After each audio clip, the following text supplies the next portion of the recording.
Nuclear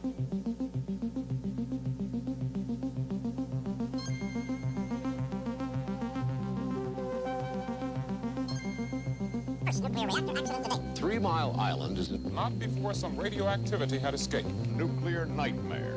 As far as we know, at this hour, no worse than that. But a government official said that a breakdown in an atomic power plant in Pennsylvania today is probably the worst nuclear reactor accident to date. There was no apparent serious contamination of workers.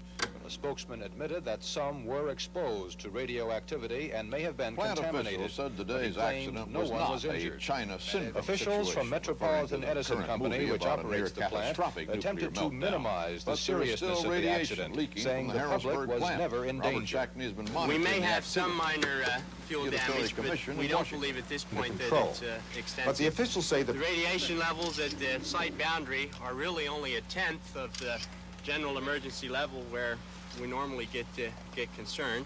Late today in Washington, the NRC said, quote, "There's a hell of a lot of radiation in the reactor building," adding that radiation had penetrated the 4-foot-thick walls of that building and was detected as far as 1 mile away. Officials of Metropolitan Edison conceded some workers may have been contaminated, but they insisted this was not a serious accident. Officials of Metropolitan Edison and their parent company.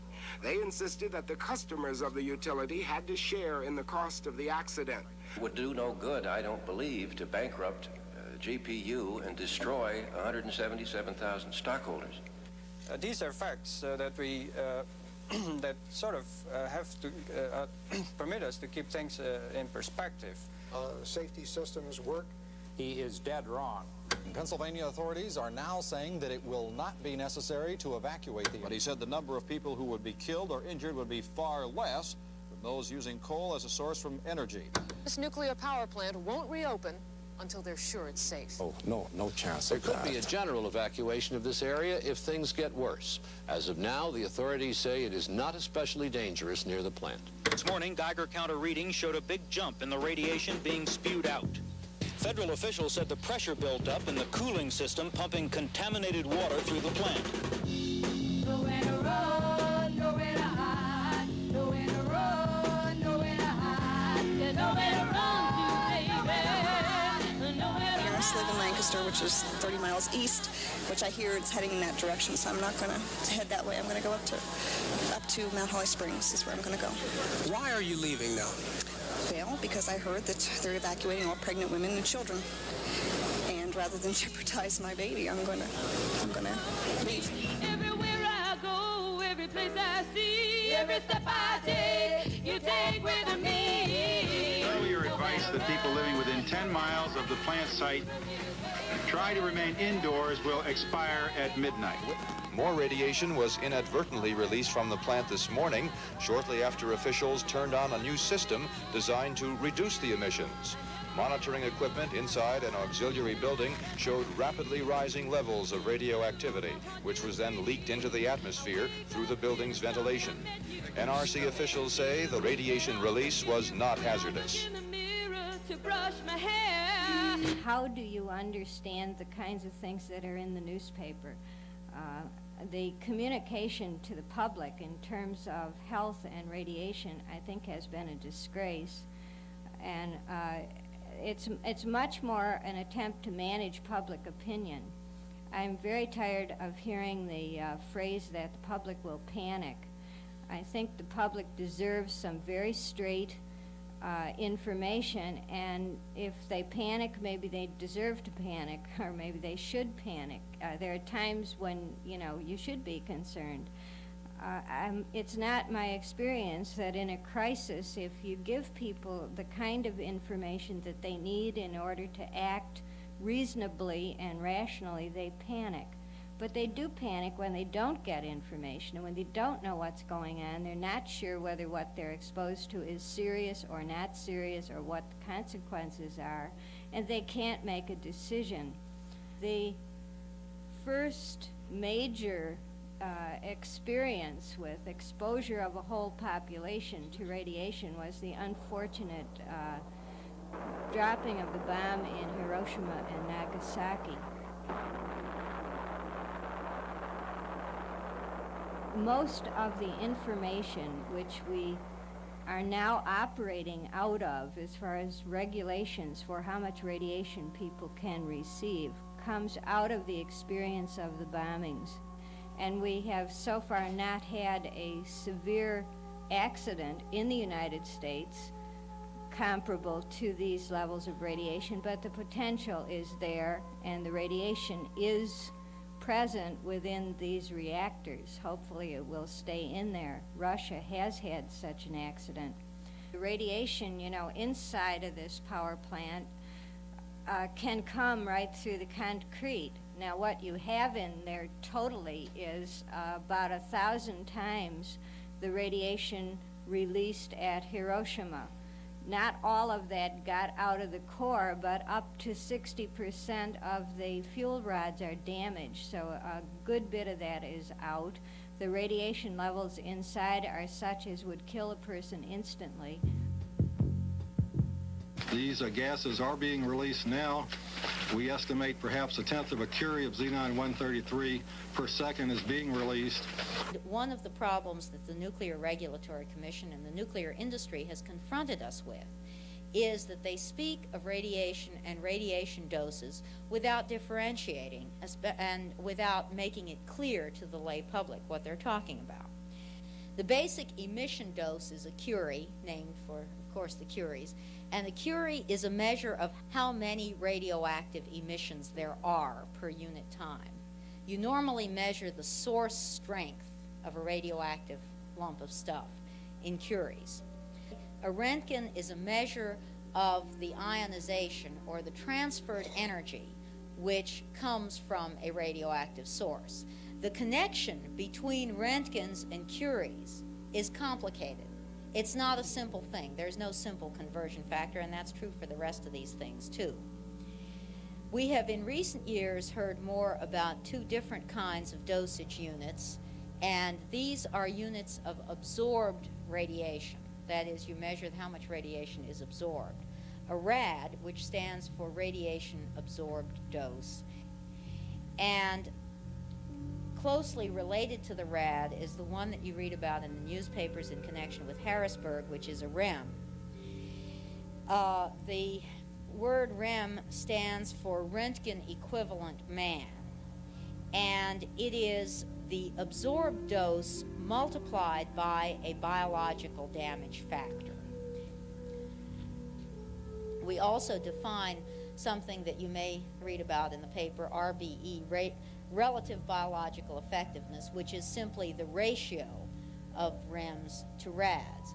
I want to point out that none of these definitions include the fact that radiation is emitted with different amounts of energy. This has been one of the ways in which the public may have been misled about some of the dosages received by the population around Harrisburg. Of course, there's always radiation present in the atmosphere. The question is, exactly how much does it take to pose a real danger to humans? We all receive about 100 millirems each year from natural sources, such as the sun or in rock or soil. Medical uses, such as chest x-rays, add another 100 millirems or more. Residents around 3 Mile Island are receiving a few millirems per hour. The maximum allowed is 5,000 millirems a year. We hear the utility companies saying, well, this is just a little bit more than natural background, but they don't usually tell you what natural background's doing to you. It's not all that good. It's causing gradual breakdown of the body's ability to cope with the environment. Late yesterday, a Geiger counter monitored by a CBS News camera crew half a mile from the site began to record bursts of radiation as high as 2 millirems an hour. Not an immediate hazard, but 60 times normal level. Risks attendant on such radiation are in fact very small, but they're real. They're real. The health effects I was measuring were well within limits that the nuclear industry was saying there was no measurable health effect. And then of course, the more you get into it, then the more you discover. But then the language was very important, and I think this might have been what you experienced with news reports about Harrisburg, trying to get through the jargon and trying to find out what the things mean and what does it mean to you. I was really angry last week when people would get on and say, television and say, there's some radiation being leaked from the plant, but there's very slight risk, or there's no risk to the public, or there's no harm to human health.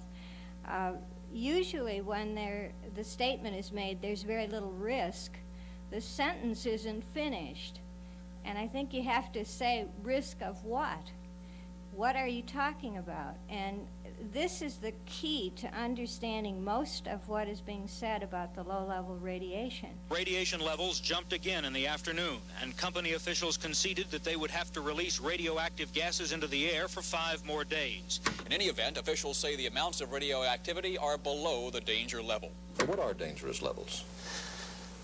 This is really a very difficult question because you're not asking a scientific question. I'm a scientist. You're asking really a political question. Danger, safety really is a question of what are you willing to accept. If you say what is the risk of dying of cancer, when you're talking about radioactive iodine, it's probably very slight because not only will not everybody get cancer, but only 4% of the people who get thyroid cancer will die of it. So you're talking about a cancer with a very high cure rate. Now, I don't know whether getting cancer and not dying of it is okay. All right? The White House said tests have found absolutely no danger from food grown, harvested, or produced in the region. The New York State Health Department says small amounts of radioactive iodine have turned up in milk sold in New York City stores. Some of the milk was reportedly shipped from Pennsylvania. Now, there are 4 ways that the radioactive material can get out of a nuclear power plant. The first is the gaseous effluents. That's what's released with the steam. Now, your noble gases will come out, like the krypton and xenon. When it comes down, it gets onto the leafy vegetables, the grasses. This is how the cows get it. They eat the grass. Then you have the liquid effluents from the plant, and some of the radioactive material can get into the liquids that are circulating in the cooling water. When it gets into the liquid effluents, it can be picked up by flora and fauna and by the fish. Fish can concentrate radioactive materials up to 1,000 times what it is in the water in themselves.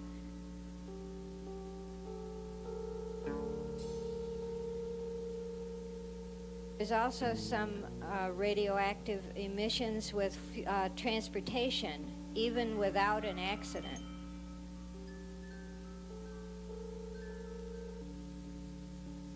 The 4th way radiation is given out is by what's called turbine shine.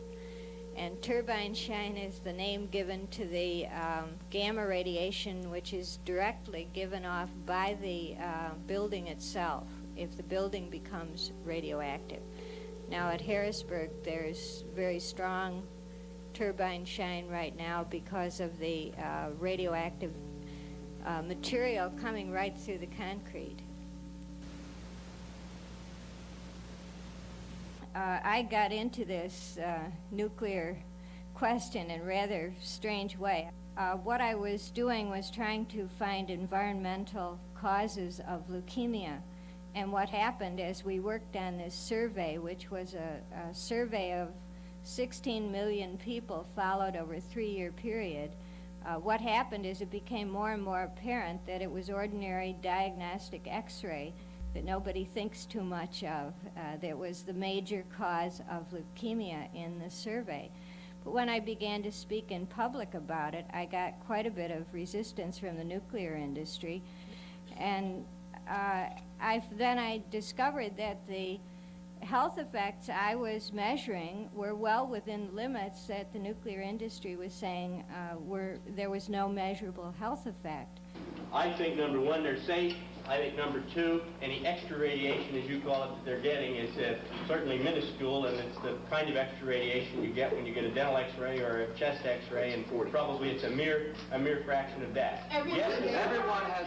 Reactor. The first thing you think about is radioactive iodine, and that's the critical one. Wipe out thyroids like crazy, and you try to protect the public from that exposure first. Radioactive iodine will destroy cells in the thyroid gland, reducing the thyroid hormone in the system, causing them to get sluggish, gain weight, and get all the traditional hypothyroidism symptoms. Potassium iodide is a substance which you can take which would concentrate non-radioactive iodine in the thyroid so that the thyroid wouldn't be apt to pick up the radioactive iodine. They had none on hand at the time of the accident. They got the supply, and it was sent by Califano, who's the head of the Department of Health, Education, and Welfare, and Jules Richmond, who's Surgeon General of the United States. They sent it to Harrisburg with the recommendation that it be distributed free of charge to the people in the 3 Mile Island area. And it was my judgment that we didn't need to increase that anxiety by passing out little brown vials of potassium iodide to a population, which could have produced perhaps panic, maybe chaos. And the governor of Pennsylvania concurred with the judgment of the people from Metropolitan Edison. Now that has not as yet, to my knowledge, been distributed to the people. They're still facing releases in the cleanup process. They should have potassium iodide available to them, and I think it's about time, you know, we put to rest this business about people panicking and gave people the straight information they need in order to protect their health, and in order to make sensible decisions, and in order to prevent further unnecessary damage to the population. For the first time today, an official of the Nuclear Regulatory Commission said there is the possibility, though not yet the probability, of what is called a meltdown of the reactor core. That would be, in plain language, a catastrophe. The plant is not cooling down as fast as would normally be expected. And late today, news from the Nuclear Regulatory Commission, there was a bubble of gas trapped inside the reactor. And one of them said, why don't we try recedes? It could melt down, which would be the worst thing of all. If that's true, then we came very close to the China syndrome. The what? Yes, everyone has. Yes, the situation is under control, and yes, we know what we're doing, and shortly the plant will be in a more stable condition than it is now. The game ends when the reactor is brought to a cold shutdown or when the reactor core melts. The concern over a meltdown, the concern over the core melting and damaging, is due to the fact that if the flow of cooling water stops, then the core heats up, and there is essentially no way to control the heat developed by the core. There is no way to go in and take radioactive stuff out of there. It's much too hot, both thermally and radiologically. After a certain time, there's no way to put any more water into the core because you run the risk of a steam explosion. Evidently, it was not foreseen that there could be the formation of a hydrogen bubble in the core, and I'm not quite sure why it wasn't foreseen, because it's not an uncommon chemical reaction at all. What happened is that as the fuel rods got very hot, the temperature was high enough that you got a metal-water reaction, and hydrogen formed. And once the hydrogen formed, there was very little that could be done about it. Oxygen was also present in the core. An 8% concentration of hydrogen is explosive, and I would submit that we were quite lucky not to have a hydrogen explosion. The Harrisburg incident illustrates very well that the government and the nuclear scientists in question have not fulfilled their obligations in public education, not at all, and that we should remember the words of David Lilienthal, who was the first chairman of the Atomic Energy Commission. Mr. Lilienthal was chairman in 1949. That's 30 years ago. and made the statement then that decisions about the future of atomic energy should not be made by experts, should not be made by scientists and technicians, but should be made by an informed public in a public forum.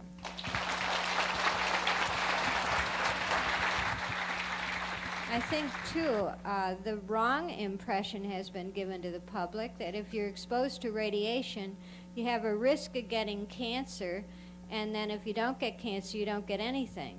That is also a misconception. Everybody exposed every time to any ionizing radiation will have some damage. There's no doubt about that. That's 100% probability. The question is whether or not that damage is of concern to you or how it will manifest itself in a physical way.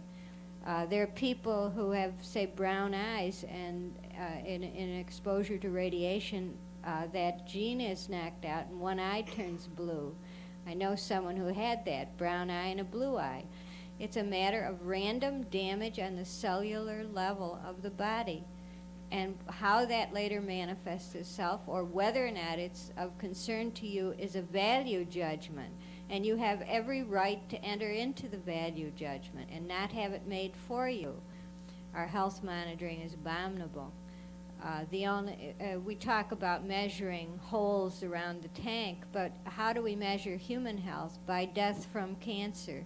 Very crude measure. That's only one thing that would count in your life is what you die of.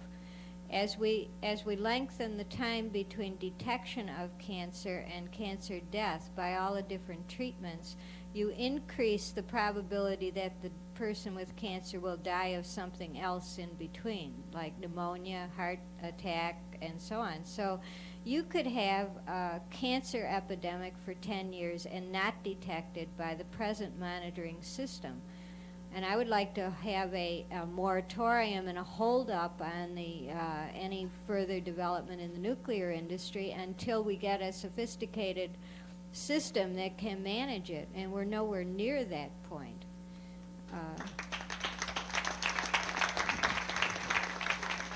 Just how much do we rely on nuclear energy in this country? And what will happen if suddenly all of our nuclear power plants were shut down?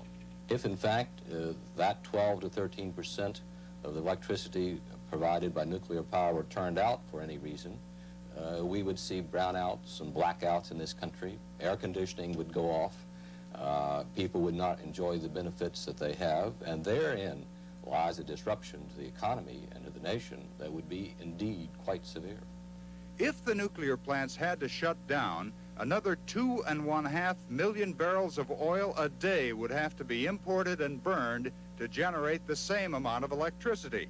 That is, if the oil were available. The first place to start to see if we can't bring it down by 13%, which is not so awful, is with conservation. I believe, my own belief is that we have never done the slightest thing in the United States, not only to encourage conservation, but to really bring it about, because everything that you do, including the room that we are in right now, discourages energy conservation, and it's high time we quit doing that. I'd like to say to the legislators in the audience that I wish you would quit building state buildings like the one I work in to be so darn energy consumptive. I work in a building that is never properly heated, never properly ventilated, and the energy consumption is massive, and the whole thing could be helped if the windows opened and you had drapes to put in front of them to draw when it's dark outside.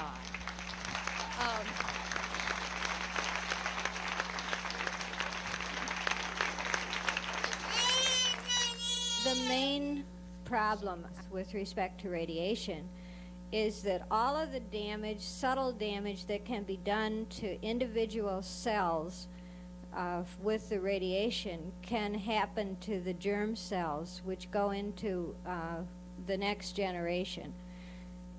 They talk about genetic risk, and what they're talking about is serious genetic disease in live-born offspring. Now, it's also going to cause spontaneous abortions, fetal wastage, stillbirths, neonatal deaths, and diseases in offspring which are not considered serious.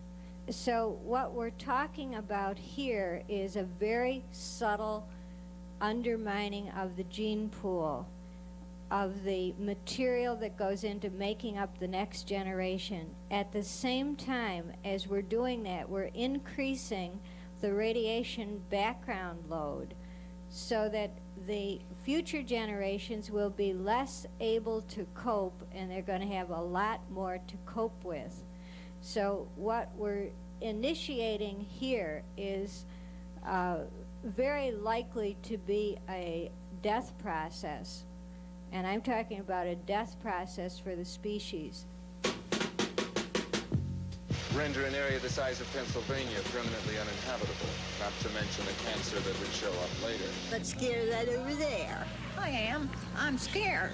It's going to take more than just us, so why worry about it? I think we have to keep these things in perspective. There isn't enough electricity to go around. Industry is big business and getting bigger. Billions of dollars Well, invested. I think we know what we're doing, yes, but we've never had such extensive... company misled you on this? No one was overexposed. Probably be in the milk. And downright confusing. There's no substitute for the truth. Safety systems work. He is dead wrong. And there are more of them than you might think.